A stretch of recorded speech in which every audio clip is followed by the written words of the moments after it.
உண்டாவதாக. கர்த்தர் நல்ல ஒரு கிருபை என்றென்றும் உள்ளது. இன்றைக்கு நாம் பார்க்கிறதான வேத வசனம் பார்த்தீங்கன்னா 1 பேதுரு 5ஆம் அதிகாரம் 6வது வசனம். ஆகையால் ஏற்ற காலத்திலே தேவன் உங்களை உயர்த்தும்படிக்கு அவருடைய பலத்த கைக்குள் அடங்கி இருங்கள். ஆகையால் ஏற்ற காலத்திலே தேவன் உங்களை உயர்த்தும்படிக்கு அவருடைய பலத்த கைக்குள் அடங்கி இருங்கள். இதனால நாம் இந்த வசனத்தின்படி தியானிக்க போகிறோம். இந்த இதுல தலைப்பின்னு பாத்தீங்கன்னா, அடங்கி இருந்தால் ஏற்ற காலத்தில் உயர்வு வரும். இதுதான் தலைப்பு. பாருங்க, ஏற்ற காலத்தில் அப்படிங்கிற காரியத்தை குறிச்சு நம்ம பார்க்க போறோம். ஏற்ற காலம் அப்படிங்கும் போது பாருங்க, ஏற்ற காலங்கும் போது அது சீசன் அப்படின்னு சொல்லுவாங்க. பாருங்க, ஒவ்வொரு காலங்களை குறித்து பார்க்கிறோம். நம்மளுடைய நாட்டில் கூட பாருங்க 6 காலங்களை பற்றி சொல்லப்பட்டிருக்கு. பாருங்க, என்னென்ன காலங்கள்லாம்: பின்பனி காலம், இளவேநீர் காலம், முதுவேநீர் காலம், கார்காலம், இலையுதிர் காலம், முன்பனி காலம். இந்த மாதிரி ஒவ்வொரு காலங்கள் இருக்கு பாருங்க. அந்த வருஷத்துக்கு ஒவ்வொரு காலங்கள் 6 காலங்களை குறித்து சொல்லப்பட்டிருக்குது. இங்க தேவன் நமக்கு சொல்றார் ஏற்ற காலம் என்று சொல்றாரு. அந்த ஏற்ற காலத்தை எடுத்து பார்க்கும்போது பிரசங்கி 3ஆம் அதிகாரம் 1வது வசனத்தை சொல்றாரு. பிரசங்கி சொல்றாரு, ஒவ்வொன்றிற்கும் ஒவ்வொரு காலம் உண்டு, வானத்தில் கீழே இருக்கிற ஒவ்வொரு காரியத்துக்கும் ஒவ்வொரு சமயம் உண்டு என்று சொல்லப்படுது. பாருங்க, அப்போ ஒவ்வொரு காரியத்துக்கும் ஒவ்வொரு காலம் இருக்குது, வானத்துக்கு கீழே ஒவ்வொரு காரியத்துக்கும் ஒவ்வொரு சமயம் இருக்குது என்று வேதத்துல சொல்லப்பட்டிருக்குங்க. அந்த சொல்லும் போது சொல்றாரு, பிரசங்கி 3ஆம் அதிகாரம் 2வது வசனத்தை வாசிக்கிறேன் பாருங்க. பிறக்க ஒரு காலம் உண்டு, இறக்க ஒரு காலம் உண்டு, நட ஒரு காலம் உண்டு, நட்டதை பிடுங்க ஒரு காலம் உண்டு, கொல்ல ஒரு காலம் உண்டு, குணமாக்க ஒரு காலம் உண்டு, இடிக்க ஒரு காலம் உண்டு, கட்ட ஒரு காலம் உண்டு, அள ஒரு காலம் உண்டு, நகைக்க ஒரு காலம் உண்டு, புலம்ப ஒரு காலம் உண்டு, நடனம் பண்ண ஒரு காலம் உண்டு, கற்களை எரிந்துவிட ஒரு காலம் உண்டு, கற்களை சேர்க்க ஒரு காலம் உண்டு, தழுவ ஒரு காலம் உண்டு, தழுவாமல் இருக்க ஒரு உண்டு, தேட ஒரு காலம் உண்டு, இழக்க ஒரு காலம் உண்டு, காப்பாற்ற ஒரு காலம் உண்டு, எரிந்துவிட ஒரு காலம் உண்டு, கிழிக்க ஒரு காலம் உண்டு, தைக்க ஒரு காலம் உண்டு, மௌனமா இருக்க ஒரு காலம் உண்டு, பேச ஒரு காலம் உண்டு, சிநேகிக்க ஒரு காலம் உண்டு, பகைக்க ஒரு காலம் உண்டு, யுத்தம் பண்ண ஒரு காலம் உண்டு, சமாதானம் பண்ண ஒரு காலம் உண்டு, வருத்தப்பட்டு பிரயாசப்படுகிறவனுக்கு அதனால் என்ன பலன்? பலன் என்ன? மனுபுத்திரர் பாடுபடும்படி தேவன் அவர்களுக்கு நியமித்த தொல்லையை கண்டேன் அப்படின்னு சொல்லிட்டு 11வது வசனம் சொல்றாரு பாருங்க. அவர் சகலத்தையும் அதினதின் காலத்திலே நேர்த்தியாய் செய்திருக்கிறார், உலகத்தையும் அவர்கள் உள்ளத்திலே வைத்திருக்கிறார். ஆதலால் தேவன் ஆதி முதல் மட்டும் செய்து வரும் கிரியை மனுஷன் கண்டுபிடியான். இங்க பாத்தீங்கன்னா பிரசங்கி சொல்றாரு, ஒவ்வொன்றுக்கும் ஒவ்வொரு காலம் இருக்குன்னு சொல்லிட்டு சொல்றாரு பாருங்க. அந்த காலத்தை குறித்து சொல்லும் போது அவர் சொல்றாரு, இது எல்லாமே கண்டுபிடிக்கிறதுக்கு மனுபுத்திரர்களால் கூடாதுன்னு சொல்றாரு. ஏன் மனுபுத்திரர்களால் கூடாதுன்னு சொல்லப்படுதுன்னா, அது ஆதி முதல் அந்த மட்டும் தேவன் செய்து வருகிறதான கிரியை மனுஷன் கண்டுபிடியான்னு சொல்றாரு.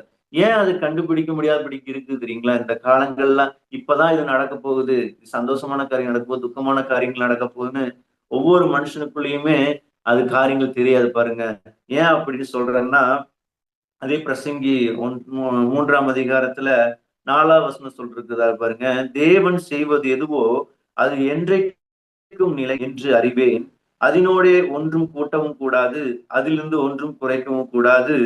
மனுஷர் தமது சமூகத்தில் பயந்திருக்கும்படி தேவன் இப்படி செய்து வருகிறார். அப்போ ஒவ்வொரு காலமும் ஒவ்வொரு சமயமும் உண்டாகும் போது இந்த காலத்தை குறித்து அவனுக்கு தெரியாது, மனுஷனுக்கு எந்த மனுஷனுக்கு தெரியாது. ஆகவே அந்த மனுஷன் தேவனுடைய சமூகத்துல பயந்துனா தேவனுடைய சமூகத்தில் தேவனுக்கு பயந்து அவருடைய சமூகத்துல நிக்கணும், தேவனை சார்ந்து கொள்ளணும். இந்த காலத்தை குறிச்சு, இந்த காலம் நடந்துட்டு இருக்கும் போதோ இல்ல நடக்க போற சூழ்நிலை குறிச்சோ மனுஷன் தேவனுக்கு முன்பாக அவரிடத்துல அவருடைய சமூகத்துல காத்திருக்கணுங்கிறதுக்காக சொல்றாரு பாருங்க. ஆகவே இந்த காலங்களை குறித்து வேதம் சொல்லுது, ஒவ்வொரு காரியத்தை குறித்தும் நமக்கு தெரியாது. ஆனால் தேவனுடைய சமூகத்தை காத்திருக்கும் போது அந்த காரியத்தை குறித்து தேவன் நமக்கு காண்பிப்பார், அதிலிருந்து மீண்டு வர உதவி செய்வார் என்று சொல்லப்பட்டிருக்குது பாருங்க. இங்க ஏற்ற காலத்தில் தேவன் தம்மை உயர்த்த வேண்டும் என்றால் என்ன செய்ய வேண்டும் என்று வேதம் நமக்கு என்ன போதிக்குது பாத்தீங்கன்னா, ஃபர்ஸ்ட் வேதம் நமக்கு என்ன போதிக்குதுன்னா, ஏற்ற காலம் நமக்கு நடக்கணும்னா, நமக்குன்னு ஒரு காலம் வரணும்னா ஃபர்ஸ்ட் நம்ம என்ன செய்யணும்னு சொல்லப்படுது. சங்கீதம் 1ஆம் அதிகாரம் 2, 3 வசனங்களை வாசிப்போம். கர்த்தருடைய வேதத்தில் பிரியமாயிருந்து இரவும் பகலும் அவருடைய வேதத்தில் தியானமாயிருக்கிற மனுஷன் பாக்கியவான். அவன் நீர்க்கால்களின் ஓரமாய் நடப்பட்டு தன் காலத்தில் தன் கனியை தந்து இலையுதிராதிருக்கிற மரத்தை போல் இருப்பான். அவன் செய்வதெல்லாம் வாய்க்கும். பாருங்க, வேத வசனம் சொல்லுது ஃபர்ஸ்ட் அவருடைய வேதத்துல பிரியமா இருக்கணும். அவருடைய வேதத்துல பிரியமா இருக்கும்போது இரவும் போல அவருடைய வேதத்தை தியானமா இருக்கிற மனுஷன் பாக்கியவான். அவன் என்ன பண்ணுவான்னா தன் காலத்துல தன் கனியை கொடுப்பான். இப்ப வேதத்தின் மேல பிரியம் வைத்து வேதத்தை வாசிச்சு வேதத்தை தியானித்து அதை செயல்படுத்தினுடைய வாழ்க்கையில பாருங்க, அவன் தன்னுடைய காலத்துல தன் கனியை கொடுக்கிறவனாக இருப்பான் என்று வேதம் சொல்கிறது. அவன் நீர்க்காலில் ஓரமாய் நடப்பட்ட மரத்தை போல இருப்பான்னு சொல்லப்பட்டிருக்குது.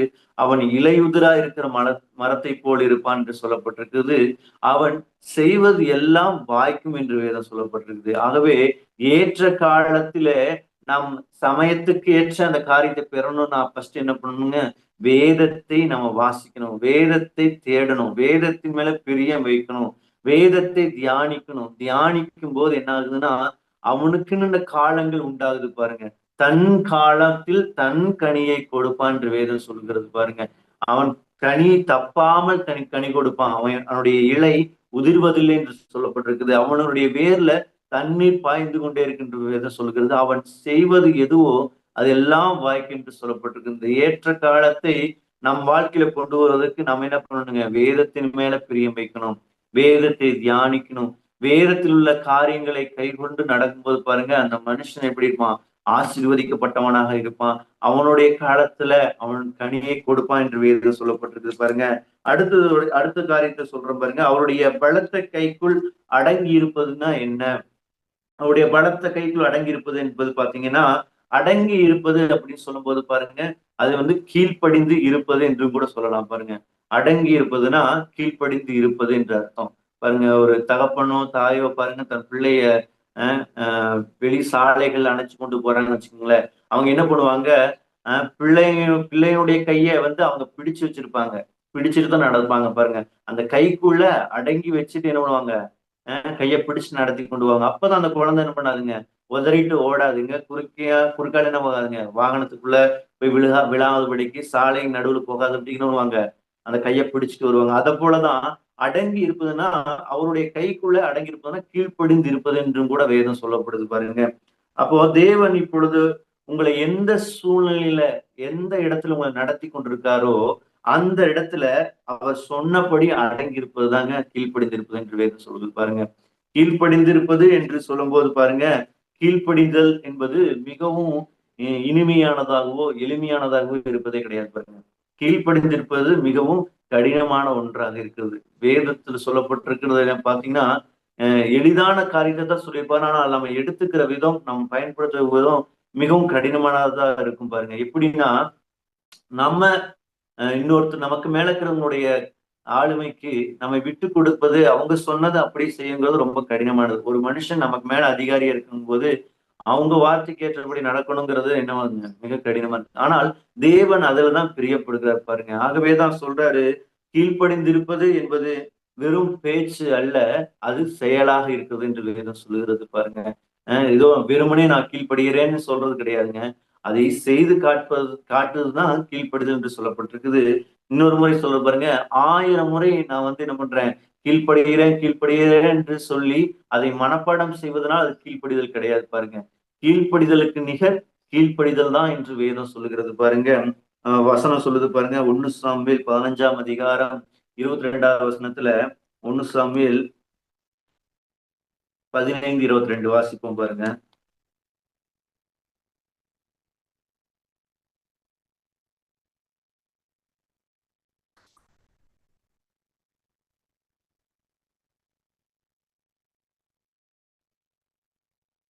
பதினைந்து 22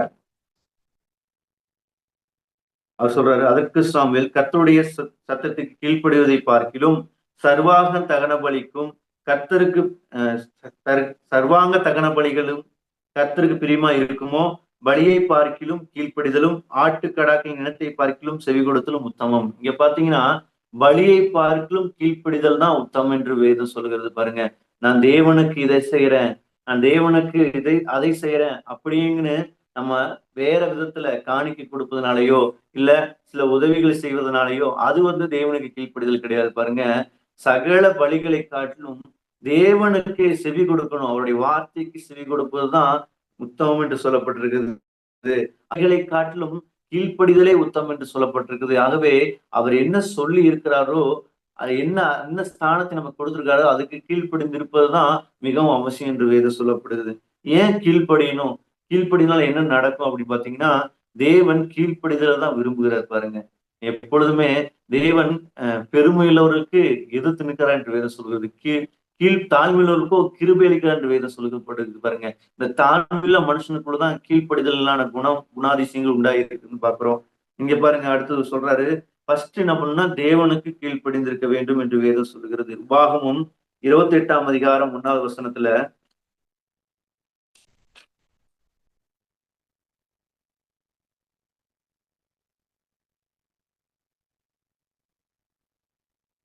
உபாகமம் 28:1 வேதவசனம் சொல்லுது பாருங்க. இன்று நான் உனக்கு விதிக்கிற உன் தேவனாகிய கர்த்தருடைய கட்டளைகளின் படி எல்லாம் செய்ய நீ கவனமாய் இருக்கும்படிக்கு அவர் சத்தத்திற்கு உண்மையாய் செவி கொடுப்பாயானால் உன் தேவனாகிய கர்த்தர் பூமியில் உள்ள சகல ஜாதிகளிலும் உன்னை மேன்மையாக வைப்பார். பாருங்க, ஃபர்ஸ்ட் அவருடைய சத்தத்துக்கு என்ன பண்ணணும்? கீழ்ப்படியணும். அவருடைய வசனத்துக்கு கீழ்ப்படியணும். இதுதான் தேவனுக்கு கீழ்ப்படிந்திருப்பது என்று வேதம் சொல்லுகிறது பாருங்க. அடுத்ததுல சொல்லப்பட்டிருக்குது ஏசாயா 66ஆம் அதிகாரம் 2வது வசனத்தில் சொல்லப்பட்டிருக்குது.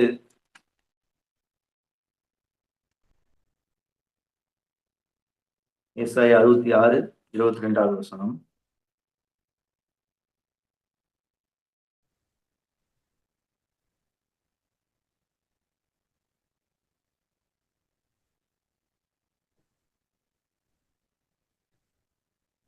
அறுபத்தாறு 2வது வசனம்.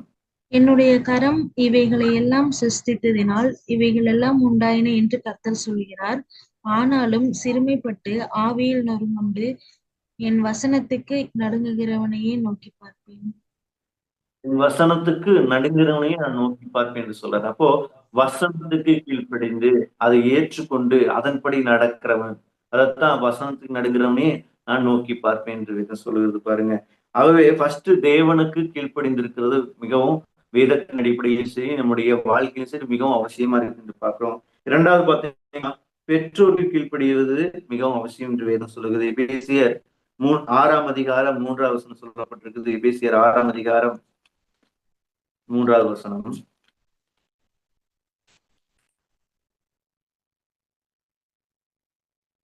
அதுல ஃபர்ஸ்ட் பாருங்க 1-3 வரைக்கும் வாசலாம் பாருங்க. பிள்ளைகளே உங்கள் பெற்றாருக்கு கர்த்தருக்குள் கீழ்ப்படியுங்கள், இது நியாயம்.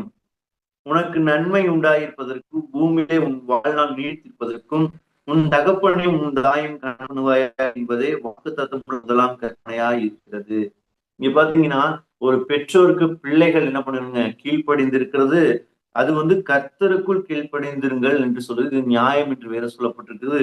இரண்டாவது காரியம் சொல்றாரு பாருங்க, உனக்கு நன்மை உண்டாயிருக்கும் பூமியிலே உன் வாழ்நாள் நீடித்திருக்கும்படிக்கும் உன் தகப்பனும் தாயுமே ஒண்ணுங்க கனம் பண்ணணும். கனம் பண்றோம் அப்படின்னு என்ன அர்த்தங்க? அவங்களுடைய வார்த்தையை கேட்டு அதன்படி செய்யறதுதான்.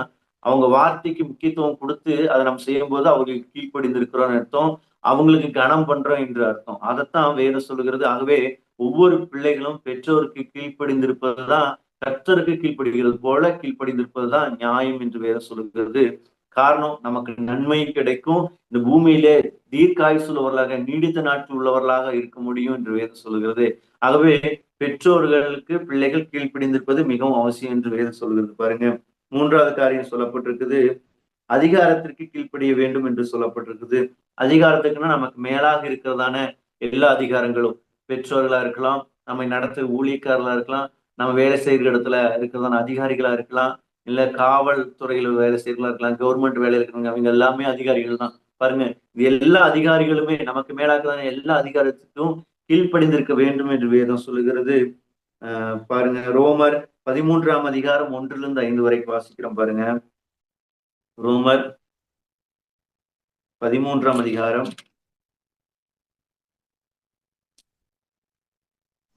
எந்த 1 மனுஷனும் 5. எந்த மனுஷனும் மேலான அதிகாரம் உள்ளவர்களுக்கு கீழ்ப்படிய கடவன். ஏனென்றால் தேவனாலே அன்றி ஒரு அதிகாரமும் இல்லை. உண்டாயிருக்கிற அதிகாரங்கள் தேவனாலே நியமிக்கப்பட்டிருக்கிறது. ஆதலால் அதிகாரத்திற்கு எதிர்த்து நிற்கிறவன் தேவனுடைய நியமத்திற்கு எதிர்த்து நிற்கிறான். அப்படி எதிர்த்து நிற்கிறவர்கள் தங்களுக்கு தாங்களே ஆக்கினையை வருவித்துக் கொள்கிறார்கள். மேலும் அதிகாரிகள் நற்கிரியைகளுக்கல்ல துர்க்கிரியைகளுக்கே பயங்கரமாயிருக்கிறார்கள். ஆகையால் நீ அதிகாரத்திற்கு பயப்படாதிருக்க வேண்டுமானால் நன்மை செய், அதனால் உனக்கு புகழ்ச்சி உண்டாகும். உனக்கு நன்மை உண்டாகும் பொருட்டு அவன் தேவ ஊழியக்காரனாய் இருக்கிறான். நீ தீமை செய்தால் பயந்திரு. பட்டயத்தை அவன் விருதாவாய் பிடித்திருக்கவில்லை. தீமை செய்கிறவன் மேல் கோபாக்கினை வரப்பண்ணும்படி அவன் நீதியை செலுத்துகிற தேவ ஊழியக்காரனாய் இருக்கிறானே. ஆகையால் நீங்கள் கோபாக்கினை நிமித்தம் மாத்திரமல்ல, மனசாட்சி நிமித்தமும் கீழ்ப்படிய வேண்டும். எபிரேயர் 13ஆம் அதிகாரம் 14ஆவது வசனத்தை வாசிக்கும் பாருங்க. எபிரேயர் 13ஆம் அதிகாரம் 17ஆவது வசனம்.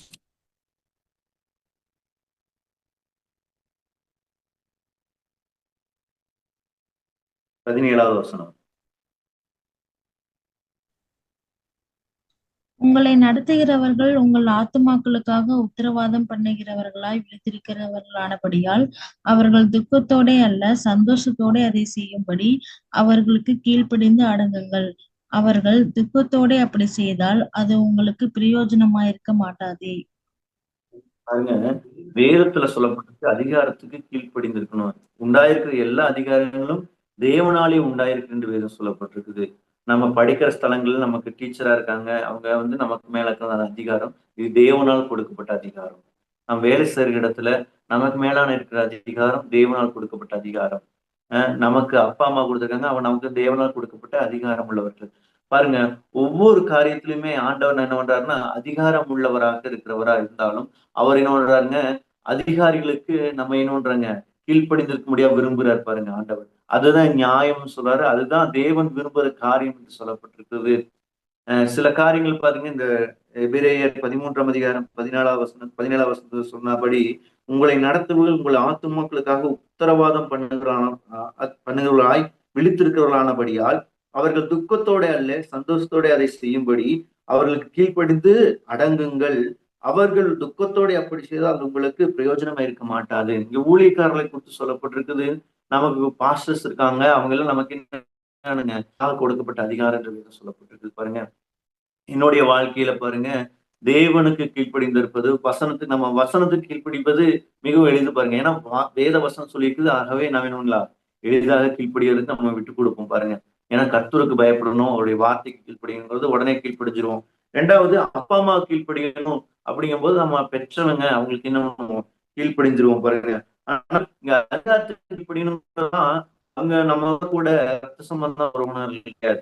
ஆகவே அவங்க நமக்கு எங்கிருந்து நமக்கு இருக்கும்போது அவங்க நம்முடைய வயது குறைவானவர்களா இருக்கலாம், இல்ல ரொம்ப மூத்தவர்களா இருக்காங்க. அவங்களுடைய வார்த்தைக்கு நமக்கு இணங்கி நடக்கணும், கீழ்ப்படிந்து நடக்கணும் மிகவும் கடினமானதா இருக்குது. ஆனால் தேவன் அதுல பிரியப்படுகிறவரா இருக்காரு பாருங்க. நமக்கு மேலாக கொடுத்த ஒவ்வொரு அதிகாரத்துக்கும் அவனுடைய வார்த்தைக்கு நம்ம கீழ்ப்படிந்து நடக்கும்போது பாருங்க, நம் வாழ்க்கையிலே சில நிறைய நன்மைகளை நம்ம காண முடியும் என்று வேதம் சொல்லப்பட்டிருக்குது. ஆகவே நன்மையும் எல்லா காரியங்களும் நமக்கு நன்மையா மாறணும்னா ஃபர்ஸ்ட் தேவன் வைத்திருக்க அதிகாரத்துக்கு கீழ்ப்படியும் என்று வேதம் சொல்லப்பட்டிருக்கு பாருங்க. எந்த அதிகாரத்துக்கு கீழ்ப்படியக்கூடாதுன்னா தேவனை நேசிக்காதபடிக்கு தேவனுடைய அன்பை விட்டு பிரிக்கிற அந்த அதிகாரத்துக்கு தான் நம்ம கீழ்ப்படியக்கூடாது. சரிங்களா? தானியேல் புஸ்தகத்துல பார்த்தோம், சாத்ராக் மேசாக் ஆபேத்நேகோ என்பவர்கள் என்ன பண்ணாங்க, தேவனை விட்டு என்ன பண்றாங்க சொரூபத்தை வழங்கணும்னு சொன்னதுனாலதான் அது அந்த அதிகாரத்துக்கு எதிர்த்து நின்னது பின்பாகத்தான் பாருங்க தேவன் அவங்க 3 பேர் 4வதாக என்ன பண்ணாருங்க, அக்கினி ஜுவாலையில என்ன பண்ணாருங்க உலாவி அவளை மீட்டு கொண்டு வந்தார். அந்த ராஜா மலர் அந்த தேசம் ரட்சிக்கப்படுதுன்னு பார்த்தோம். இந்தபடியான அதிகாரத்துக்கு தான் நம்ம என்ன பண்றோம் எதிர்த்து நிற்கணும். ஆனால் தேவனுக்கு பயந்து தேவனுடைய பிள்ளைகள் நம்ம என்று அவங்களுக்கு தெரிஞ்சிருக்கிறவங்க அவங்க நமக்கு மேலாக கொடுக்கப்பட்ட அதிகாரத்துக்கு நம்மை நடத்துகிறாங்க. வேலை ஸ்தலங்களா இருக்கட்டும், படிக்கிற இடங்களா இருக்கட்டும், இல்ல சபையிலையா இருக்கட்டும், அந்த அதிகாரத்துக்கு கீழ்ப்படிந்திருக்கும் போதுதான் ஆசீர்வாதமே உண்டாயிருக்கும் பாருங்க. நான் என்னுடைய வாழ்க்கை குறித்து சொல்லும் போது எனக்கு மேலாகதான ஊழியக்கார ஆவிகளின் தகப்பனாகிய ஞானப்பாவுடைய வார்த்தைக்கு எப்பொழுதுமே ஊழியக்காரருடைய வார்த்தைக்கு செவி சாய்ப்பது ரொம்ப உத்தமம் பாருங்க. ஏன்னா தேவனுடைய வார்த்தையை அவர்கள் பெற்றுக்கொண்டு நமக்கு என்ன பண்றாங்க, சில நல்ல ஆலோசனை கொடுக்கலாம் இருக்காங்க, கர்த்தருடைய ஆலோசனை கொடுக்கலாம் இருக்காங்க பார்க்கிறோம். அவங்களுடைய ஆலோசனையை நம்ம நம்ம செயல்படுத்தும் போது நம்மளுடைய வாழ்க்கையில நல்ல ஒரு எதிர்காலத்தை பார்க்க முடியும். என்னுடைய ஜானபருடைய வார்த்தைக்கு நான் இணங்கி அவருடைய வார்த்தைக்கு நான் கேட்ட போதுதான் பாருங்க, என்னுடைய வாழ்க்கையில தனிமையை போக்கி ஆண்டவர் என்ன பண்ணாருங்க, ஏற்ற துணை குடும்ப வாழ்க்கையை ஆண்டவர் ஏற்படுத்தி கொடுத்தார். ஆகவே ஊழியக்காரர்கள் நம்ம என்ன பண்ணுவாங்க, ஒவ்வொரு காரியத்திலும் சரிப்படுத்துவர்களாக இருக்காங்க. அவங்க வார்த்தைக்கு நம்ம செவி சாய்ப்பது மிகவும் நல்லது பாருங்க. கீழ்ப்படிந்திருப்பது மிகவும் அவசியம் என்று வேறு சொல்லப்பட்டிருக்குது. 4வதாக பார்க்கும்போது பாருங்க, கணவன் மனைவி இருவரும் ஒருவருக்கொருவர் கீழ்ப்படிந்திருப்பது அவசியம் என்று வேதம் சொல்கிறது. எபேசியர் 5ஆம் அதிகாரம் 22 31 வரைக்கும் வாசிப்போம் பாருங்க.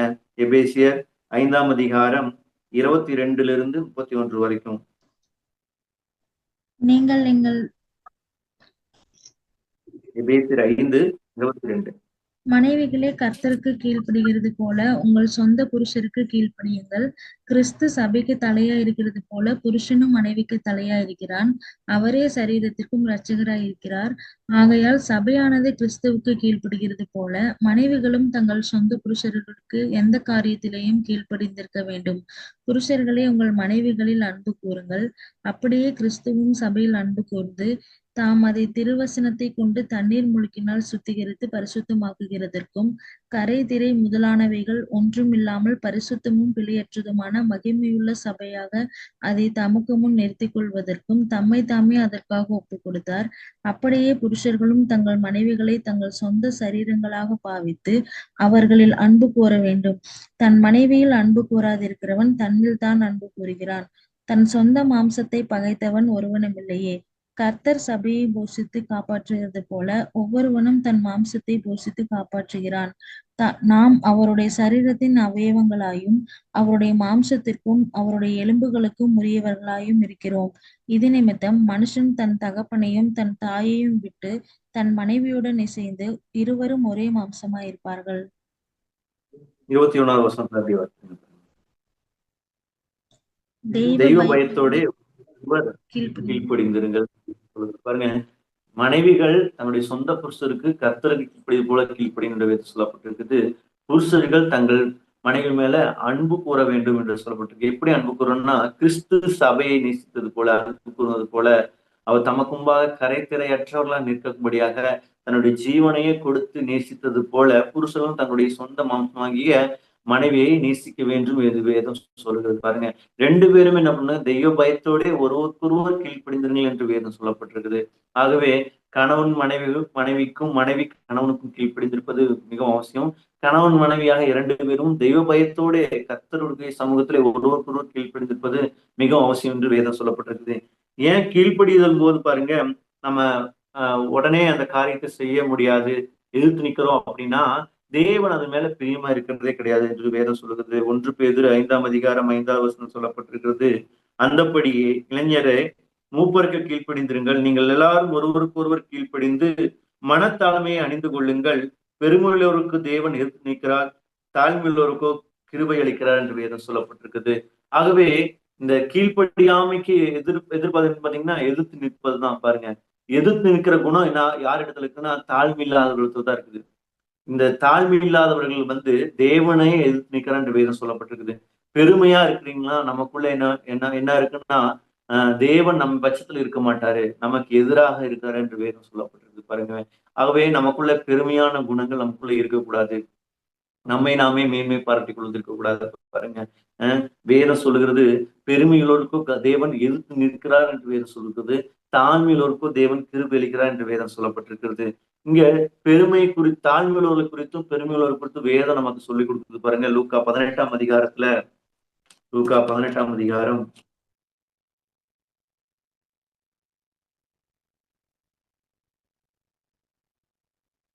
10-14 வரைக்கும் வாசிப்போம் பாருங்க. 2 மனுஷர் ஜெபம் பண்ணும்படி தேவாலயத்துக்கு போனார்கள். ஒருவன் பரிசேயன், மற்றவன் ஆயக்காரன். பரிசேயன் நின்று, தேவனே, நான் பரிகாரர், அநியாயக்காரர், விபசாரக்காரர் ஆகிய மற்ற மனுஷரைப் போலவும் இந்த ஆயக்காரனைப் போலவும் இராததினால் உம்மை ஸ்தோத்திரிக்கிறேன். வாரத்தில் 2 தரம் உபவாசிக்கிறேன். என் சம்பாத்தியத்திலெல்லாம் தசம பாகம் செலுத்தி வருகிறேன் என்று தனக்குள்ளே ஜெபம் பண்ணினான். ஆயக்காரன் தூரத்திலே நின்று தன் கண்களையும் வானத்துக்கு ஏறெடுத்து துணியாமல் தன் மார்பிலே அடித்துக்கொண்டு, தேவனே, பாவியாகிய என்மேல் கிருபையாயிரும் என்றான். அவனல்ல, இவனே நீதிமானாக்கப்பட்டவனாய் தன் வீட்டுக்குத் திரும்பிப் போனான் என்று உங்களுக்குச் சொல்லுகிறேன். ஏனெனில் தன்னை உயர்த்துகிறவன் எவனும் தாழ்த்தப்படுவான், தன்னைத் தாழ்த்துகிறவன் உயர்த்தப்படுவான் என்றார். இப்ப இந்த ஊமையை சொல்லும்போது சொல்றாரு பாருங்க. அவர் என்ன பண்றாருங்க, பரிசேயன் அவர் வராரு பாருங்க. அவர் என்ன பண்றாங்க, தேவனுடைய சமூகத்துக்கு வராங்க. 2 மனுஷர்கள் ஜெபம் பண்ற வராங்க. அவர் ஒருத்தர் பரிசேயன் என்று சொல்றாரு, இன்னொருத்தர் என்ன பண்றாருங்க, ஆயக்காரன். அவர் என்ன பண்றாருங்க, 2 பேருமே ஜெபம் பண்ண வராங்க. இவங்க என்ன பண்றாங்க, தன்னுடைய சுயநீதியை, தான் செஞ்சதை, தனக்குள்ள இருக்கிற காரியத்தை தேவனத்துல என்ன பண்றாங்க, தெரிவிக்கிறார், பெருமையாக தெரிவிக்கிறார். ஆனால் இன்னொரு மனுஷன் என்ன பண்றாருங்க, நான் பாவியான மனுஷன் மேல கிருபையாயிரும் ஆண்டவரே என்று வானத்துக்கு தன்னுடைய கண்ணை ஏறெடுத்து வாக்கு பயந்துட்டு பூமியை பார்த்துட்டு என்ன பண்றாருங்க, அந்த காரியத்தை சொல்லிட்டு மார்பிள் அடிச்சுட்டு சொல்றாரு, என் மேல கிருபையாயிரும் ஆண்டவரேன்னு சொல்றாரு. ஆகவே ஆண்டவர் சொல்றாரு, பெருமை உள்ளவன் இடத்துல ஆண்டவர் நீங்க கிருபையை கொடுக்கல பாருங்க, ஒரு உயர்வை கொடுக்கல பாருங்க. ஆண்டவர் நீதிமானாக பார்க்கல, அவன் தன்னை தான் தாழ்த்தினதுனால தேவனுடைய சமூகத்திலே தன்னை தாழ்த்தின மனுஷனை ஆண்டவர் என்ன பண்றாருங்க, உயர்த்துவதற்காக கிருபையை கொடுத்துவதற்காரு நீதிமானாக பார்க்கிறார் என்று வேதம் சொல்லுகிறது. இங்க இயேசு கிறிஸ்துவும் தன்மை தாம் தாழ்த்தினார் என்று வேதம் சொல்லப்பட்டிருக்குது. அவர் தேவனுடைய குமாரனாக இருந்தும் தேவனுடைய தற்சரூபமான சுபமாக அவர் ரூபமாக எண்ணப்பட்டாலும் கூட அவர் என்ன பண்ணாருங்க, தேவன் தனக்கு கொடுத்திருக்க திட்டத்தை நிறைவேற்றுவதற்காக தான் அந்த பூமிக்கு வந்தார். தேவன் என்ன சொன்னாரோ அதை செயல்படுத்தும்படியாகத்தான் வந்தார். அதான் கீழ்ப்படிதல் பாருங்க. தேவன் சொன்னதை வெறுமனே அங்க வானத்துல அமர்ந்து கொண்டு, பரலோகத்துல அமர்ந்து கொண்டு, சிங்காசனத்துல அமர்ந்து கொண்டு நான் உடனே வாயை திறந்து வெறும் வார்த்தையாக சொல்ல பாருங்க. அந்த தாழ்மை என்ன பண்ணுச்சுன்னா, தாழ்மையில மனுஷனுக்கு என்ன பண்ண என்ன என்ன காரியங்கள் நடக்குதுன்னா, அவன் ஒருவருக்கு ஒருவர் அவனுக்கு பிறனுக்கானதை நாடுகிறவனாக இருக்கிறான் என்று பார்க்குது. என்ன பிறருக்கான்னா, தேவன் என்ன விரும்பினாரோ அதைத்தான் குமாரனாகிய கிறிஸ்து இந்த பூமியில் நிறைவேற்ற வந்தார்னு பார்க்கிறோம். செயல்படுத்தினார் என்று வேதத்தில் சொல்லப்பட்டிருக்கு பாருங்க. வசனம் சொல்லப்பட்டிருக்கு, தேவன் சொன்ன வார்த்தைக்கு மாறாக செய்யாமல் அது அப்படியே செய்வது என்று வேதம் சொல்லப்பட்டிருக்கிறது. பிலிப்பியர் 2ஆம் அதிகாரம் 3வது வசனத்தில் சொல்லப்பட்டிருக்கிறது, ஒருவர் தங்களிலும் மேன்முள்ளவர்களாக எண்ண கடவுது. இதுதான் தாழ்மை என்று சொல்லப்பட்டிருக்குது. தாழ்மைனா என்னங்க, நம்ம இன்னொருத்தரை பாக்குறோம்னா அவங்கள விட நாம பெரியவங்கன்னு பாக்குறது கிடையாது. வேதம் சொல்லுகிறது, நம்மளை விட அவங்க நல்லா மேலா இருக்காங்க, அவங்களுக்கு நம்ம என்ன பண்ணணும், கீழ்ப்படியணும் என்று பாக்குறதுதான் தாழ்மை என்று வேதம் சொல்லப்பட்டிருக்குது. வேதத்துல சொல்ற தாழ்மை பாருங்க வித்தியாசமா இருக்குல்ல. நம்ம நம்ம நினைப்போம் மத்தவங்களை இவங்களோட நம்ம நல்லா இருக்கும் அப்படின்னு நினைக்கிறோம் இல்லைங்களா, அது தாழ்மை கிடையாது, அது நமக்கு பெருமை என்று வேதம் சொல்லுகிறது. நம்மளை மற்றவர்களோட ஒப்பிட்டு பார்க்கும்போது அவங்க நம்மளை விட நல்ல நிலையில் இருக்காங்க, அவங்க நல்ல அதிகாரத்துல இருக்கிறாங்க என்று நம்ம என்ன பண்றாங்க, ஒருவர் மேன்மையுள்ளவர்களாக எண்ணணும். அதுதான் தாழ்மை என்று வேதம் சொல்லப்பட்டிருக்கிறது.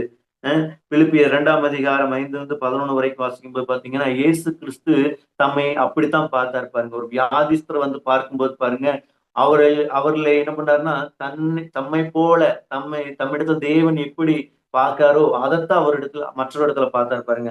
அவங்களை கனமுள்ளவர்களாக தேவன் விரும்புகிற ஒருத்தராகத்தான் இருக்காங்க. அவங்க வியாதிஸ்தர்களா பார்க்கணும் அவர் விருப்பம் இல்ல, அவர் சுகமுள்ளவர்களா வாழணுங்கிறது தான் விருப்பம். பிதாதான் விரும்புகிறாரு என்பதை தான் அவர் பார்க்கிறார் பாருங்க. தன்னிலும் மேன்மையுள்ளவராகத்தான் என்று பார்த்தார் என்று பார்க்கிறோம். விபச்சாரத்தில் கையுமையுமா இப்படிப்பட்டவங்களை கல்லெறிய அநேக பேர் துணிகரமாக இருக்காங்க.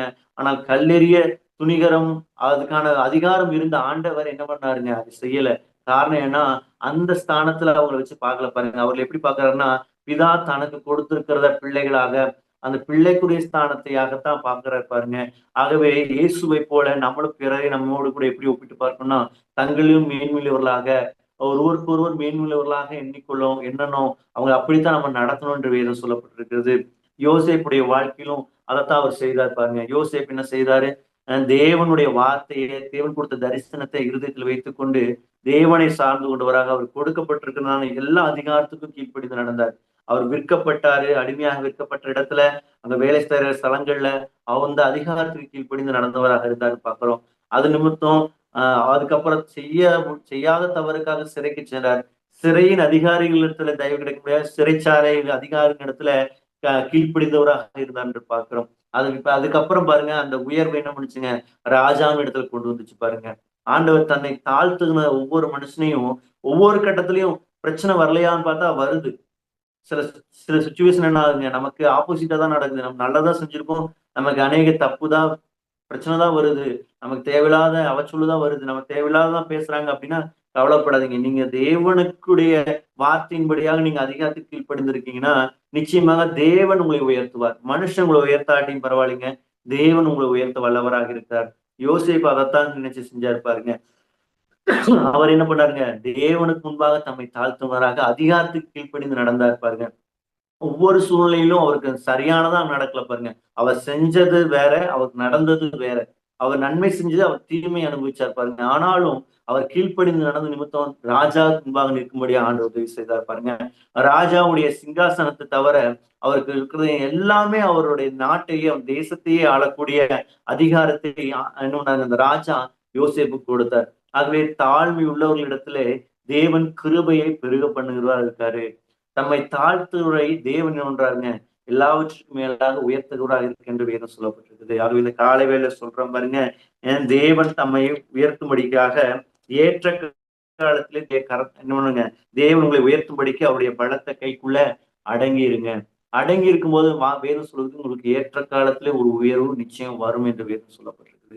இந்த காலை வேளையில நீங்க எந்த இடத்துல நீங்க வேலை செய்து கொண்டுதான் சரிங்க, எந்த அதிகாரத்துக்கு கீழே வேலை செய்து கொண்டுதான், தேவனாலே ஏற்படுத்தப்பட்ட அதிகாரம். அந்த அதிகாரத்துக்கு நம்ம கீழ்ப்படிந்து நடக்கும்போது, நமக்கு அந்த அதிகார நிமித்தம் நமக்கு உயர்வு வருமானு தெரியாது. ஆனால் தேவன் அதை பார்த்து கொண்டே இருக்கார்.